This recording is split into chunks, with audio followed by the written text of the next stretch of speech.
Hello বন্ধুরা, সবাই কেমন আছেন? আশা করছি সবাই অন্য দিনের মতো আজকেও সবাই ভালো আছেন আর ভালো থাকবেন। তো সুনিতা মান্ডির ব্লগে আজকে কি কি রান্না হয়েছে সেটাই দেখাচ্ছি। প্রথমে দেখাচ্ছি আলু কুঁদরি ভেজেছি, বেগুন ভাজা,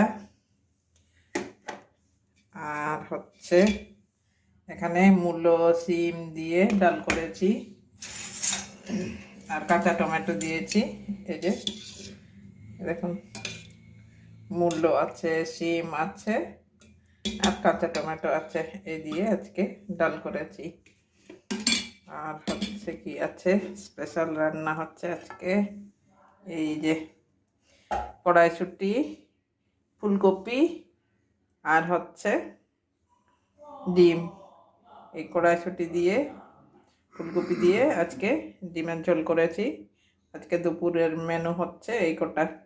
তো কেমন হয়েছে অবশ্যই কমেন্ট করবেন, ভালো লাগলে লাইক করবেন, আর চ্যানেলে নতুন হলে সাবস্ক্রাইব করে পাশে থাকবেন। তো ঠিক আছে বন্ধুরা, এখনকার পর্যন্ত এইটুকুনই। আবারও অন্য কোনো সময় অন্য কিছু নিয়েই চলে আসবো। তো ততক্ষণের জন্য সবাই ভালো থাকুন।